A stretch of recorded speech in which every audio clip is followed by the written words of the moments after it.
Hi friends, cake செய்யறது ரொம்ப பெரிய கஷ்டம்லாம் இல்லைங்க. அதுக்கு எல்லா திங்ஸும் இருந்தால் தான் செய்யணும்னு இல்லை. ஈஸியாக நம்ம வீட்டில் இருக்க பொருளுங்களே வச்சு எப்படி கேக் செய்யறதுன்னு பார்க்கலாம். ஃபர்ஸ்ட் ஒரு 250 கிராம் அளவுக்கு ரவை எடுத்துக்கிட்டேன். அதை ஒரு மிக்ஸி ஜாரில் போட்டு நைஸாக அரைச்சிக்கலாம். அதை ஒரு பவுலில் மாற்றிக்கலாம். 200 கிராம் சுகர் எடுத்து அதே நைஸாக அரைச்சிக்கலாம். அது கூட ஏலக்காய் இருந்தால் போட்டுக்கோங்க. வெண்ணிலா எசன்ஸ் இல்லைன்னா இந்த ஆப்ஷன் யூஸ் பண்ணி. அப்புறம் 200 gram maida, baking powder 3/4 spoon, baking soda 3/4 spoon, baking powder இல்லைன்னா பேக்கிங் சோடா வச்சு போட்டுக்கோங்க. அதுவும் 3/4 ஸ்பூன். ஒரு 2 பிஞ்ச் அளவுக்கு சால்ட் போட்டுக்கலாம். 250 கிராம் ரவை அளந்தோலி அதே கப்பில் 1/2 கப்பு வந்து ஆயில் ஊற்றிக்கிட்டேன். அப்புறம் அதே கப்ல பாத்தீங்கன்னா 1 கப் அளவுக்கு பால் ஊத்திக்கிட்டு, ஏலக்காய் போடலன்னா வெண்ணிலா எசன்ஸ் 1/2 டேபிள். உங்களுக்கு அளக்கிறதுக்கு மெஷர்மெண்ட் இல்லைனாலும் ஆளாக்கு இருக்கும் பாத்தீங்களா, அரிசியில அளந்து போடுவோம், அதுல கூட நம்ம வந்து அளந்துக்கலாம். இதெல்லாம் எல்லாமே போட்டுட்டு நல்லா மிக்ஸ் பண்ணிக்கலாம், கட்டி இல்லாம இந்த மாதிரி. இப்போ அதை பேக் பண்றதுக்கு நான் ஒரு ட்ரே எடுத்துக்கிட்டேன். பேக் பண்றதுக்கு ட்ரே இல்லைனாலும் நம்ம டிஃபன் பாக்ஸ் அந்த மாதிரிலாம் இருக்கும், இல்லைன்னா வந்து பெருசா ஒரு அகலமா ஒரு கிண்ணம் அந்த மாதிரிலாம் இருக்கும் பாத்தீங்களா, அதுல வந்து நெய் கொஞ்சம் தடவிட்டு அதுக்கு மேலேயே மைதா கொஞ்சம் போட்டு அப்படியே ஃபுல்லா அப்ளை பண்ணிட்டு தேவையில்லாதது கீழே போட்டு நான் ரெடி பண்ணிருக்கேன் பாருங்க அந்த மாதிரி. அப்புறமேட்டுக்கா நம்ம கலக்கி வச்சிருந்த பேட்டர் எடுத்து ஊத்திக்கலாம். நல்லா தட்டி இது பண்ணிக்கலாம், அப்பதான் பபிள்ஸ்லாம் இருந்தா போயிடும். நான் பாத்தீங்கன்னா ஒரு கடாய், பெரிய கடாயை எடுத்து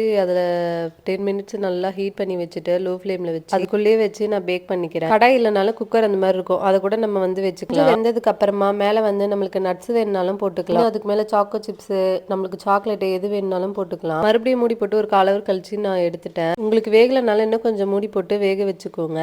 எனக்கு பேக் பண்றதுக்கு 30 to 45 மினிட்ஸ் ஆச்சு. அவ்வளவுதாங்க, எவ்வளவு சூப்பர் அண்ட் டேஸ்டியான கேக் ரெடி ஆயிடுச்சு பாருங்க. கேக் எல்லாம் செய்ய தெரியாதவங்க கூட இதை செஞ்சிடலாம், ரொம்ப ஈஸி அண்ட் சிம்பிளும் கூட.